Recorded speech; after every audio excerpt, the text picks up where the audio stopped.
Well, I'm on my way to get myself a slight change in appearance here. So here goes. There you go. Glasses and haircut. A little better. I have to deal with this, but one thing at a time, right? Wait a minute, let me back up a little bit. So here goes.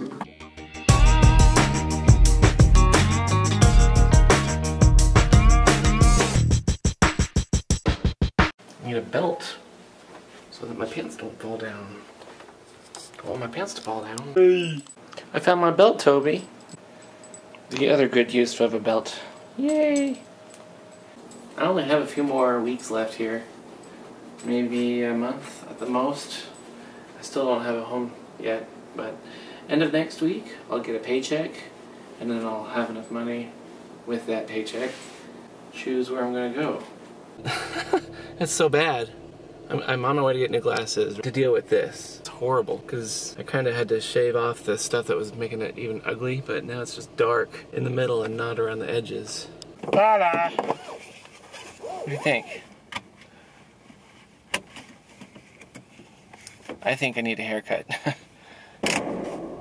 And the haircut. I was told to start using, instead of hair gel, start using grooming cream. I've never heard of this stuff, honestly, so I'll try it. Alright, got some gas. So when I went out and got the glasses, I saw a lady parked, and she had a sign up asking for money for gas, and I stupidly parked next to her, and somebody else, by the time I got out of the car, because she had a jug for fuel, so I was gonna offer to grab her jug and fill it up for her or something, but somebody else had their window rolled down and they were waving money in her face. And by the way, I'm parked here for a car wash.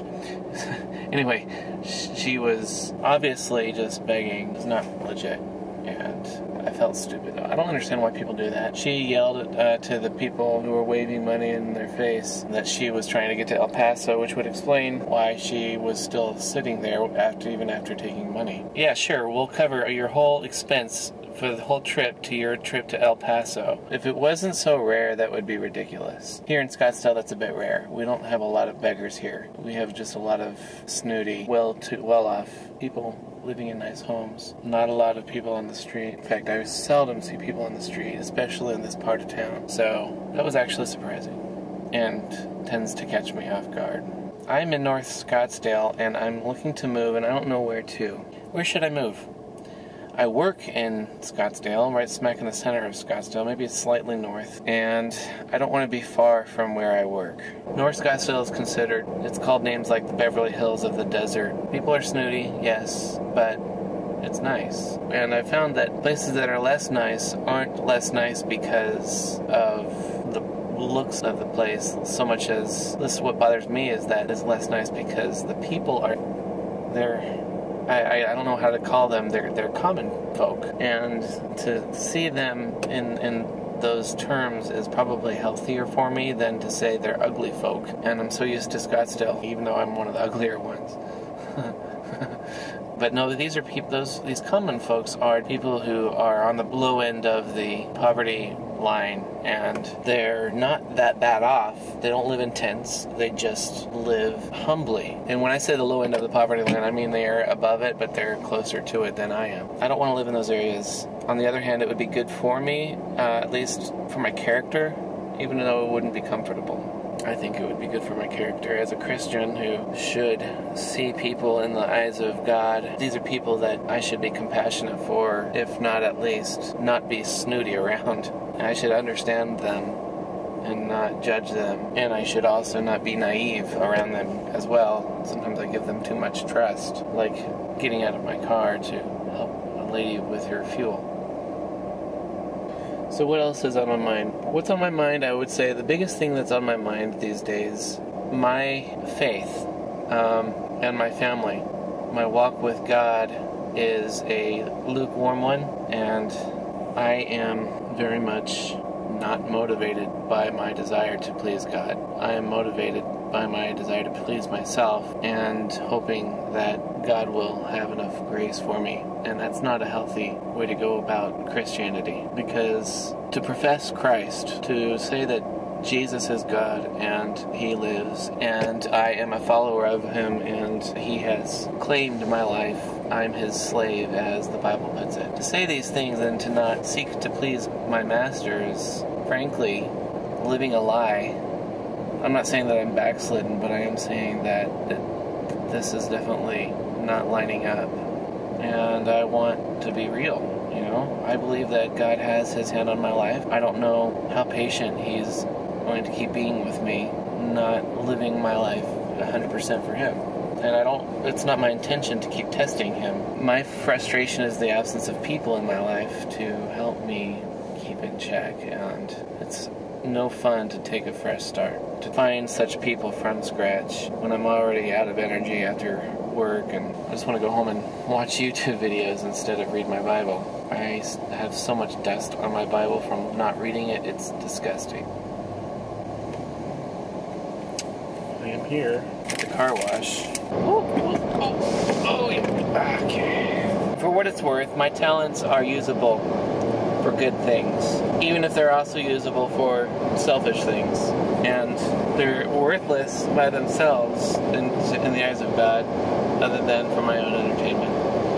I'm frustrated because I feel like I was robbed with regard to family, and me trying to get on my feet and understand how to find a place in the church, in God's church, and as well as establish myself somewhere with a community of people.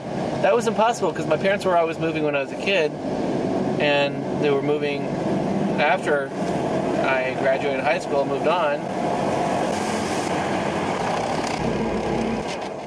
My family doesn't owe me anything. I'm not complaining of that. I shouldn't say I was robbed. It just seems unfair that most whole families, they anchor somewhere. They make a place their home and they stay there. And my parents never stayed anywhere until they finally showed up in Idaho just a few years ago. I don't know anybody.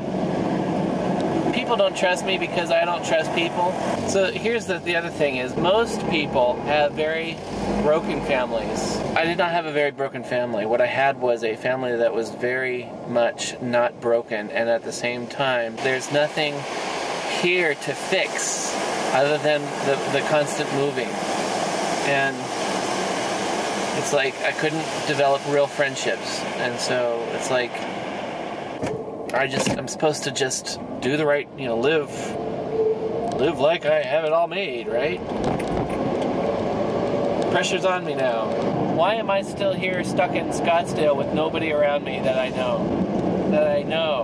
Not that I've met, not that I work with, but that I know. Yes, it's my fault that I haven't taken time to know people better.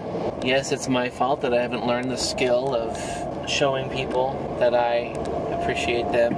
Yes, it's my fault that I myself haven't stayed somewhere that I want to stay. I take the blame. That doesn't change the fact that this is where I'm at and I got to figure out what to do with it. So I'm not blaming my parents, but I am saying that, I'm 34 years old. My parents aren't in the equation anymore, but at the same time, we are who we are because of how we are raised, and our worldview is built up through our development. And I just feel like I was robbed because my father was a pastor and he kept getting booted out everywhere he went, whether he was pastoring or he was a school administrator or a counselor. My 3 siblings, all of them are sisters, no brothers. They're all older than me. They were therefore all supposed to be my role models. These 3 women, my role models. All these people are in different states, and I'm here by myself. I don't know what to make of things. I just wish I could have had a normal life. I feel like my life was robbed because as normal as my family was, the individuals were not normal. And that's just not fair. Logistically, it's not fair to be a pastor's kid. Logistically, it's not fair to be a pastor's brother. It's impossible to feel normal when family is not around. When family makes me feel like I'm being judged. because I'm not living 100% like I should.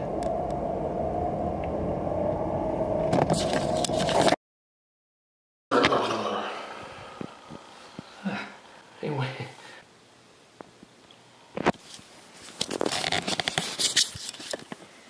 Hi. There's so much microphone noise. Oh my goodness.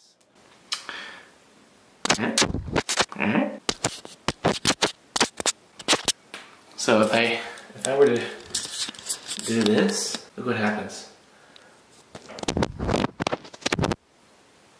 I guess I could do it this way, just with my finger over the lens.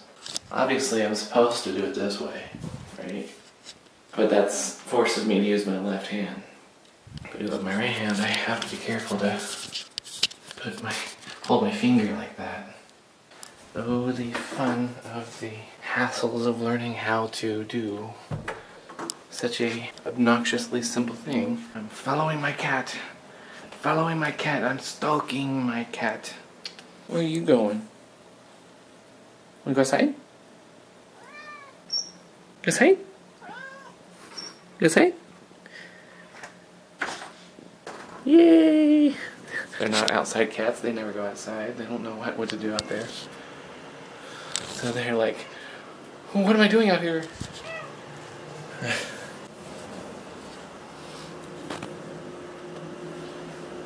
You silly. Silly.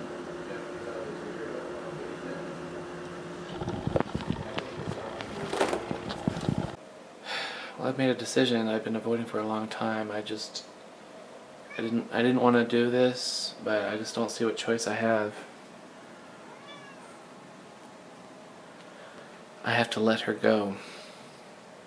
If you guys knew how absolutely horrible the stench is here in this home. I mean, it's gotten 10 times worse in the last month or so. And I don't know where she's peeing. She's peeing. I don't know where she's peeing. I said go clean it up, but I don't know where. That she doesn't leave a stain. It's just this clear, stinky pee. I don't know what to do. But it triggers my migraines, and I'm truly miserable right now. And now that I'm moving, I honestly don't want to subject another home to this. Now he might stay. The cats swapped out while I was holding the camera here, but he might stay. I just don't know whether or not I should have them together and let them go together, or I don't know. I'm about to face some changing times. I should be nervous. I'm not as nervous as I should be because I've been so lazy. I need to be packing and I need to be looking for a new home. But if I'm gonna let her go, I need to find her a new home too. Well, maybe I was lucky. I think I found the urine spot. It was in my mail. Darn cat. Peeing on my mail. Get that bundled up. Well, I have to take the cushion off of this and get it washed.